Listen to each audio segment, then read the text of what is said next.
Meus caros, toca-me dizer uma palavra no encerramento desses dias que os senhores passaram em Amparo, tomando os primeiros contatos, o primeiro conhecimento com o mundo de ideais, de propósitos, de esperanças que caracterizam a TPP.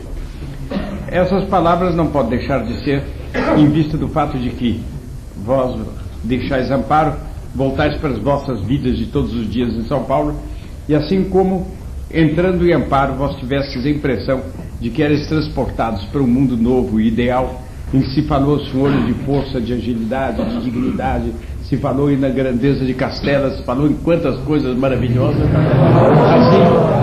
Assim também se compreende muito bem que agora, voltando para a vida de todos os dias, os senhores vão tomar contato com este mundo. Este mundo da vida de todos os dias dos senhores, que está carregado de outros símbolos, está carregado de outras ideias, de outra mentalidade. E naturalmente os senhores vão sentir uma diferença entre uma coisa e outra. E é possível que alguns até já estejam se colocando na previsão dessa diferença, já estejam imaginando seu contato com esse mundo diferente. E então convém dizer alguma palavra sobre essa diferença que elucide aos senhores e lhes dê vontade de prosseguir. O que é que nós devemos dizer sobre essa diferença? Nós devemos tomar em consideração o que diz São Tomás de Aquino a respeito da paz. Os senhores ouvem por toda parte no mundo de hoje falar a respeito de paz. Internamente se quer a paz entre os indivíduos e se deseja essa paz. Se quer a paz entre os partidos políticos, se quer a paz entre as nações, se quer a paz internacional. Mas por que se insiste tanto a respeito de paz? É curioso, mas os que mais obsessivamente falam de paz são aqueles que estão mais perto da guerra. São aqueles que estão mais na desordem, que estão mais no caos, que insistem mais a respeito de paz. É mais ou menos como um homem que respira bem, ele não pede ar.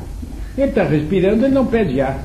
Mas quando ele começa a respirar mal, porque ele está com asma, ou porque o colarinho está apertado, sei lá por quê, ele começa ar, porque ele está lhe faltando ar. Quem tem a paz fala dela normalmente, naturalmente, de vez em quando, como um tema agradável e importante, entre outros. Mas não ficam com a cabeça girando em torno da paz.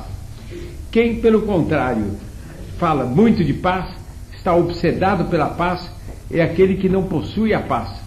E não possuindo a paz, nós podemos perguntar por que é que ele não tem a paz. Os senhores veem, abram qualquer jornal, de todo momento os senhores têm notícia de que a paz está rompida em algo. Ou são atentados terroristas, ou são revoluções, ou são polêmicas, ou são guerras, ou são ameaças de guerra. Mas por toda parte os senhores têm estrondos, os senhores têm inquietação. Por quê? O que é que essa paz que falta tanto a todo mundo, por que é que todo mundo fala dela? O que é que nós devemos pensar a esse respeito? É o mundo do qual os senhores saíram e no qual os senhores vão entrar.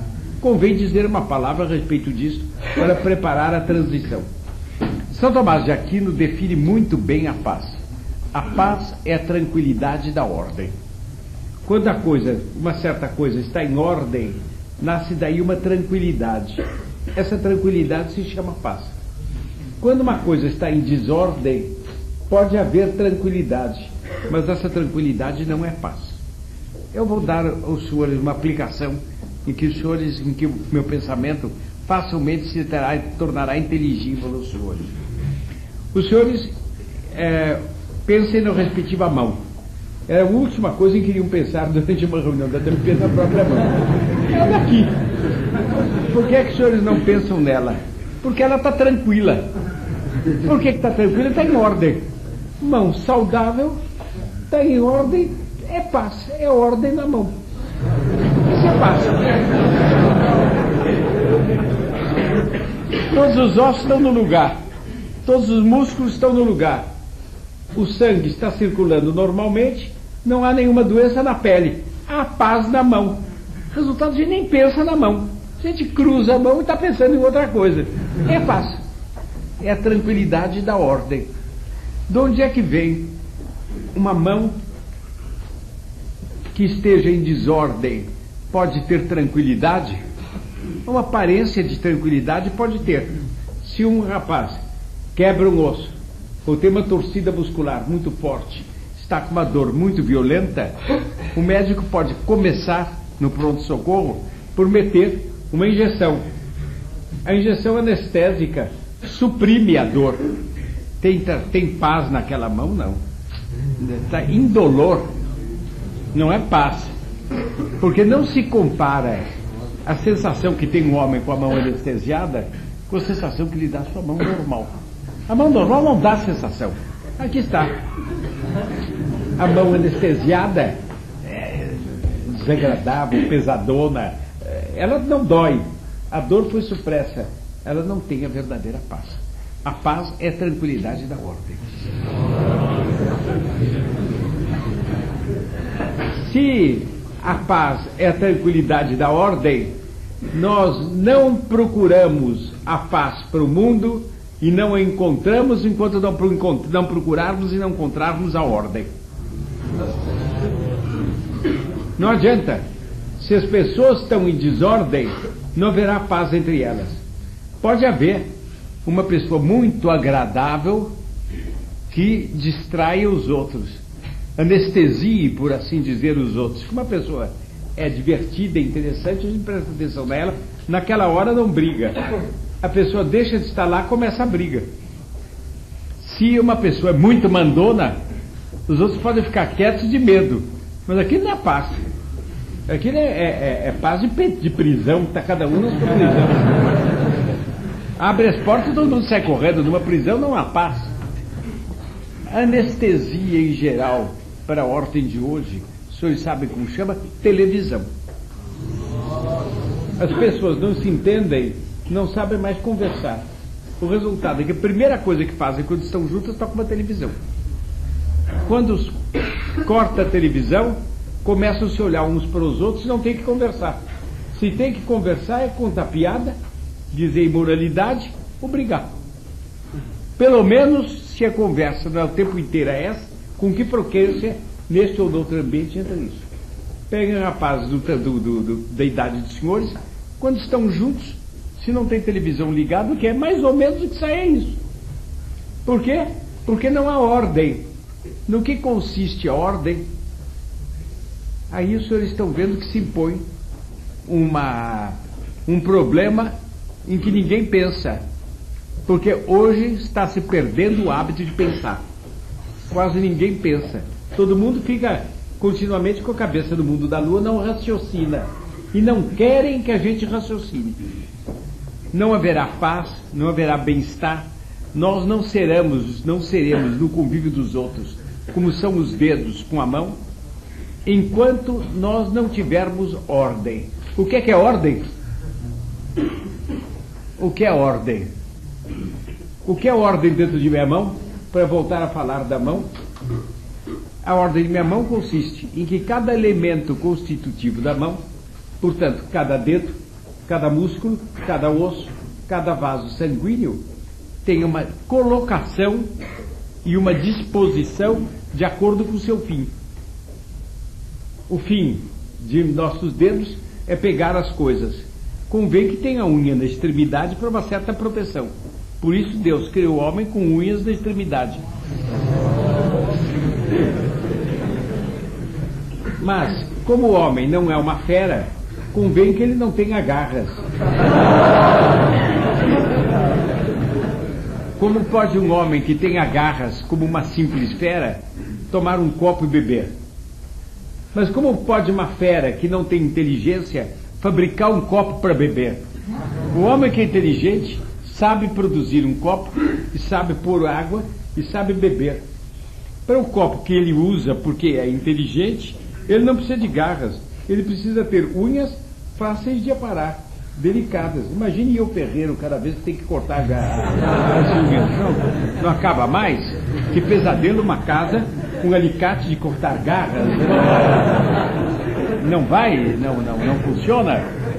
É preciso saber cortar, aparar na hora certa, no momento certo, com a forma certa, presta serviço. Agora os senhores imaginem um dedo voltado ao revés. As unhas dele crescem aqui e essa parte mais grossa do dedo deu aqui. É uma legião. A mão dele não serve para nada. A mão, para ter paz, precisa ter ordem. A ordem é que cada elemento da mão, cada elemento do dedo, esteja disposto de acordo com o seu fim. É claro. Para estar o olho, por exemplo. Os senhores sabem que quando, mais ou menos no mesmo século, não foi no mesmo século, se descobriu a fotografia e se fizeram estudos de medicina adiantadíssimos que serviram para estudar a vista humana como nunca se tinha estudado antes.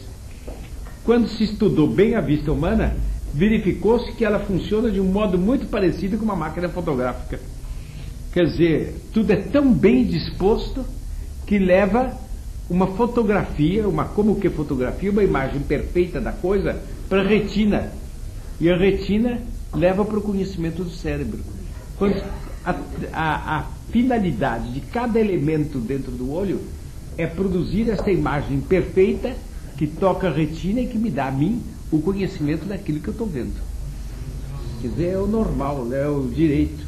Bem, qual é a finalidade então do homem? Para ter paz é preciso ter ordem. Para ter ordem precisa estar disposto em relação ao fim. Qual é o fim do homem? Se nós não soubermos qual é o nosso verdadeiro fim, nós não teremos verdadeira ordem. Se não tivermos verdadeira ordem, não teremos verdadeira paz. É inútil.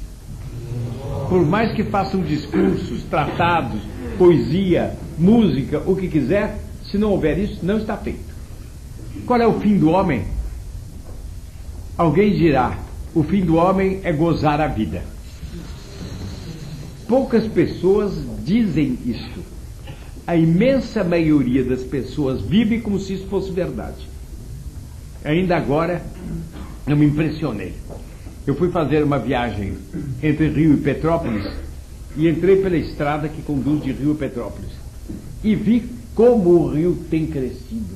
A maneira das grandes babéis modernas. Há 11 anos que eu não ia ao Rio de Janeiro. Como o caminho de Petrópolis, conheço, está fácil de conhecer. Como este caminho era próximo, a gente saía logo da cidade e entrava logo no mato. Uma bonita serraria com matos, etc., agradável. Bem, agora não. Fábricas e armazéns e depósitos e não sei mais o que. A cidade estendeu-se enormemente. E eu, portanto, para fazer esse percurso, percorri trechos enormes do Rio de Janeiro. Logo mais começava Petrópolis. Trechos já grandinhos da Petrópolis que vai crescendo também. Atravessei no meio de gente. E me veio a reflexão. Essa gente que está aqui, para que é que está trabalhando? Para que é que está descansando? Cada um pensa na sua vantagem imediata. Vai ter fome, vai se cansar, vai ter frio, então precisa ter comida, precisa ter uma casa, precisa ter roupa, precisa ter água, precisa ter não sei mais o quê. E cada um pensa em satisfazer a necessidade da vida. Depois procura segurança. Vai ao médico porque está sentindo uma coisinha aqui, tem medo de ficar doente. Está doente, vai ao médico porque tem medo de morrer. Todo mundo quer estar seguro, quer estar defendido contra qualquer mal. Ir vivendo defendido de qualquer mal é o ideal do homem de hoje. Ele não está voltado para seu fim.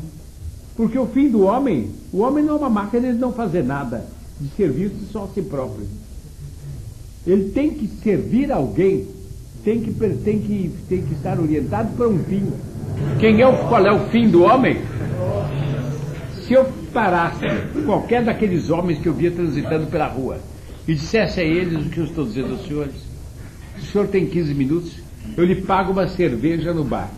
Vamos lá, eu quero lhe falar a respeito de paz, de ordem e de fim.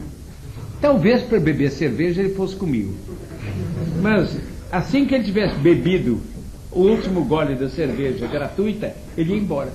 Porque não querem pensar, não querem refletir, não querem pensar nem o que é na verdadeira paz, nem o que é a verdadeira ordem, nem o que é o verdadeiro fim. Qual é o fim do homem? É gozar, para depois estourar e morrer? Então nosso nossa vida é esta. Eu vivo longamente, mantenho esse corpo longamente. Qual é o fim desse corpo? De repente morrer, sou levado para o cemitério e eu mesmo, que tanto comi para me manter, vou ser comida de verme? Então eu fui criado pelos vermes? Esta é a minha finalidade? Alimentar os vermes que vão me comer? Os vermes que vão me comer, se pudessem pensar, pensariam isso. Esse homem viveu para comer. Como nós pensamos, não sei, de uma laranja. Nós vemos laranja na ponta de uma árvore, cortamos e comemos a laranja. Por que quer dizer laranja existe? Para eu comer. A laranja é um ser que não pensa. E, portanto, existe para um outro ser que pensa. Eu penso, a laranja não pensa. A laranja existe para mim, está certo. Mas eu que penso, para quem existo? Tenha a bondade de me dizer, para quem existo eu que penso? Se eu tenho o direito de comer a laranja porque ela não pensa, eu tenho todo o direito sobre ela como homem. Eu pergunto, não há alguém que tenha um pensamento enormemente maior do que eu? Uma vontade imensamente maior do que eu? Uma essência, uma natureza imensamente maior do que eu? E que tenha o direito de se servir de mim como eu me sirvo da laranja? Há uma regra de 3, a laranja está para o homem como o homem está para este ser? É uma pergunta que se pode fazer, eu não sei se eu estou sendo claro. Alguém dirá, não, há homens muito mais inteligentes do que nós, com muita mais força de vontade, eles têm o direito de mandar em nós. Direito de mandar tem, é verdade, nós até devemos respeitar as inteligências maiores, as vontades mais fortes, mas nós não nascemos para eles, que eles vão ser comidos pelos vermes como nós. Eles vão passar como nós. Não há seres que não vão morrer? Esses não são mais do que nós que vamos morrer? A esses nós não devemos uma homenagem? Esses são os anjos. O anjo é puro espírito, ele não morre. Ele vê Deus face a face, coisa que eu não vejo. Ele é, na ordem dos seres, um ser muito maior do que eu. Eu devo venerá-lo, eu devo respeitá-lo, eu devo servi-lo. Mas, se é verdade que ele é tanto mais do que eu, ele não me fez. Ele não me criou. E se alguém me criou, é para esse alguém que eu existo.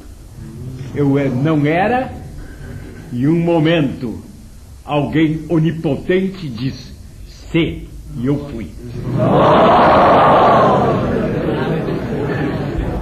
Para este, eu existo.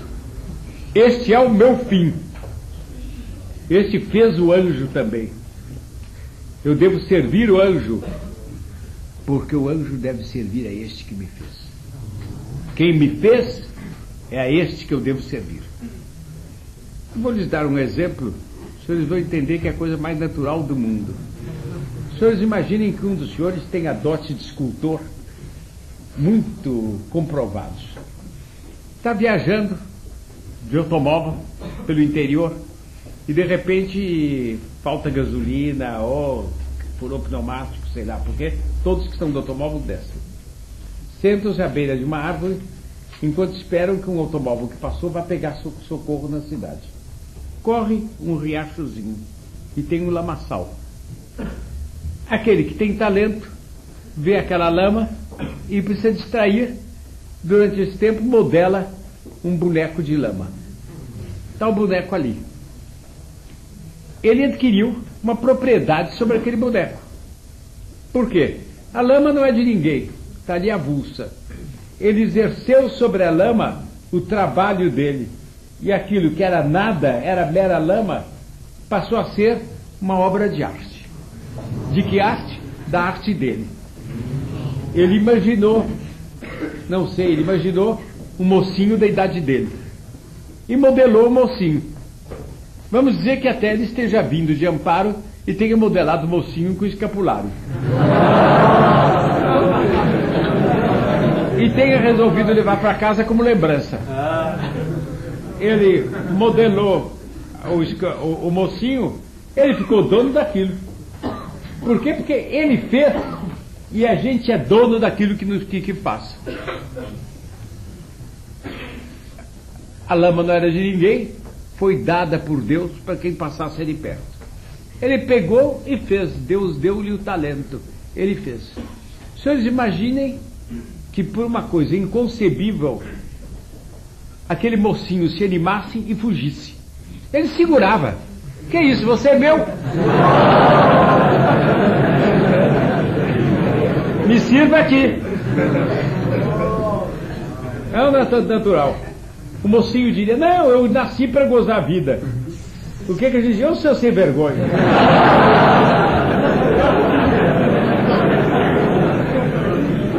Você era lama, olha aqui a lama que você era.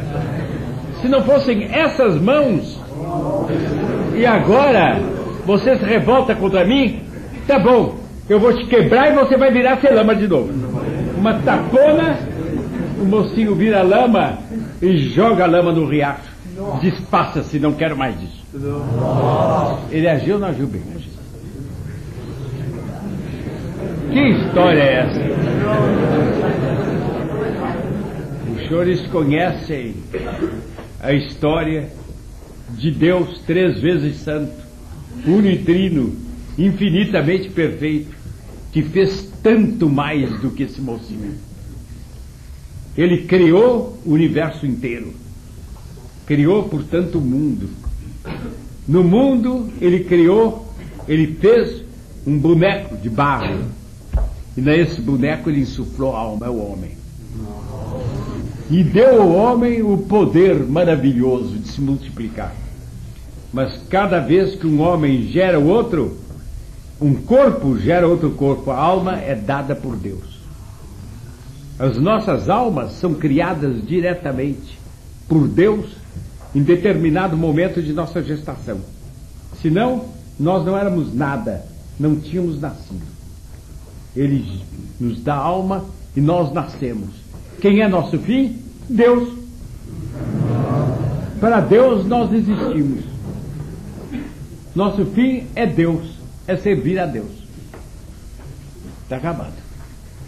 Os senhores me dirão, tá bom, mas no que consiste servir a Deus? Ele deu os mandamentos. O que é o resultado disso? Aquele que é nosso fim nos deu nossa ordem.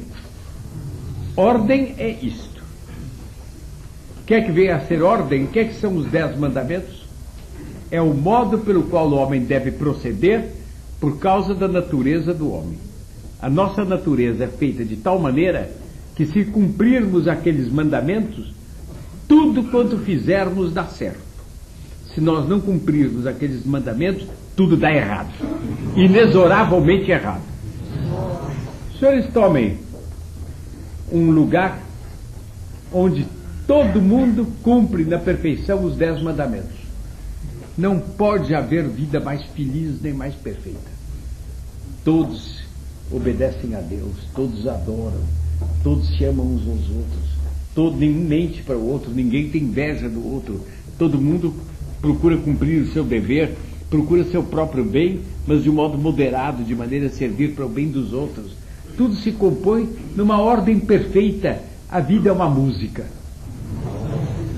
Os senhores imaginem um lugar onde todo mundo faça o contrário dos 10 mandamentos. Aquele lugar não vive meia hora. As pessoas se dilaceram. É a intranquilidade da desordem. Por que é que esse mundo está assim? Por que é que ele não tem tranquilidade? Por que não tem ordem? Por que é que ele não tem ordem? Porque ele não cumpre o seu verdadeiro fim, seguir os mandamentos daquele que o criou. Doutor Plínio, isso é fácil dizer. Como é difícil fazer. O senhor não reconhece que é difícil cumprir os mandamentos? Digo, é. Eu até acho que quem diz que é difícil não diz tudo. A verdade é outra. Cumprir os mandamentos, pela simples força do homem, é impossível.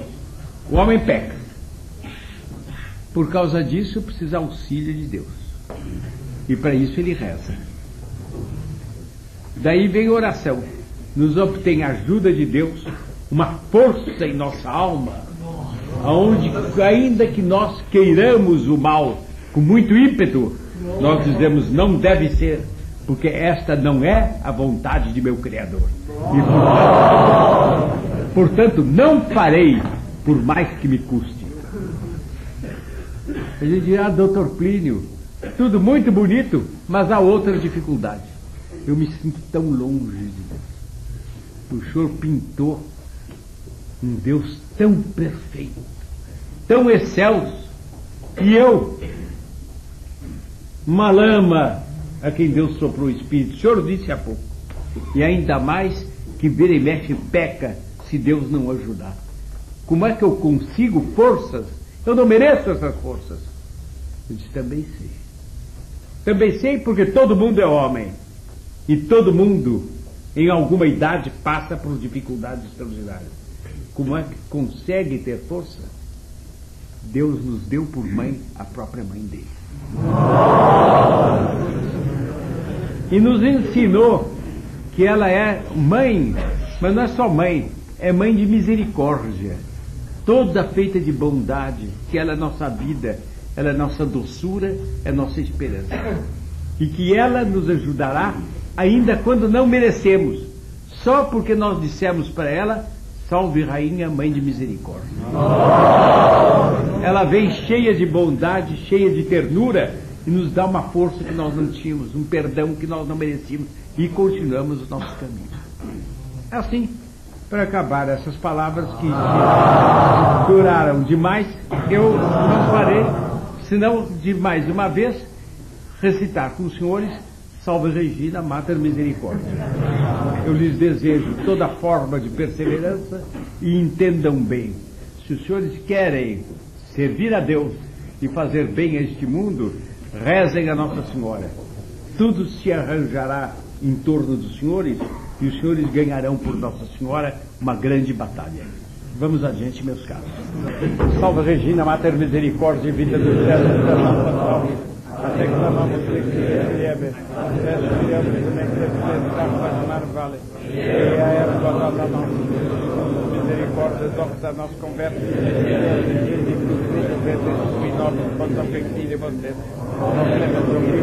Maria. Ora pro nobis Santa Dei Genitis, Cor Sapientiale de Immaculato Maria.